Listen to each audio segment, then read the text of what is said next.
really glad that you make it to visit Huawei's headquarters in the past 2 days. So can we start with your impressions and experience about Huawei's corporate culture in the past 2 days?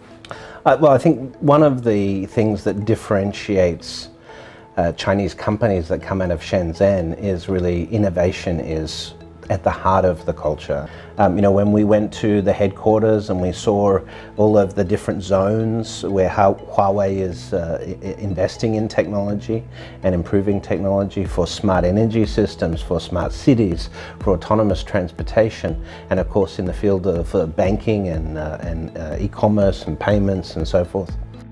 I think what's also interesting is the connection between Huawei from the technology and innovation standpoint into the fintech and finance space.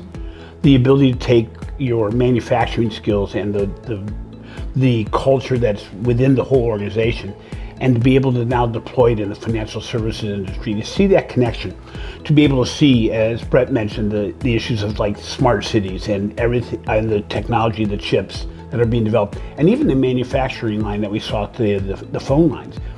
You understand very quickly how important the culture and the overall employee deployment of good thinking and thinking around the innovation can be deployed in the financial services industry, and as Brett also mentioned, how the environment overall, how the city, how the country plays such a role in that whole dynamic.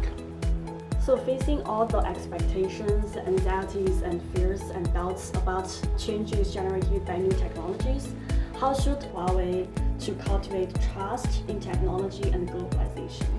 I think the easiest way is to create a culture where everyone is involved in this and get everyone to buy into this. And so where we have organizations that struggle with change is where technology is perceived as a threat. Where technology is perceived as an opportunity to grow, then I think this is where you get cultures of innovation. Because you're so far ahead of the marketplace right now that there's the fear of the unknown and also the fear of leaders. I think the way to respond to that is twofold. Number one, I think the partnerships that Huawei has developed are an important gateway to the West. In addition, because a lot of this is political, a lot of it is the fear of anybody different than ourselves. What we saw yesterday and the dynamic innovations that have come about have to be exposed to the overall world on the global scale. They can always decide to get deployment elsewhere. I think the advantage that Huawei has in many cases is you build partnerships that bring together a lot of different organizations that can overlap each other. And that's what we talked about. So thanks for this very informative conversation with you. I think to conclude our interview today, I would say that technology and changes are not the causes of problems, but are the solutions to the problems. The future is not a threat. You have to adjust. What is a threat?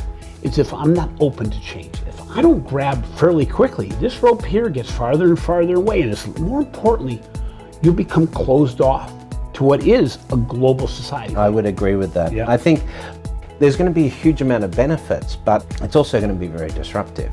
Ultimately, though, this is going to lead to us having healthier, safer, longer lives. And I think that's what we've always dreamed that technology could do. So, I as a futurist, I tend to live in the future.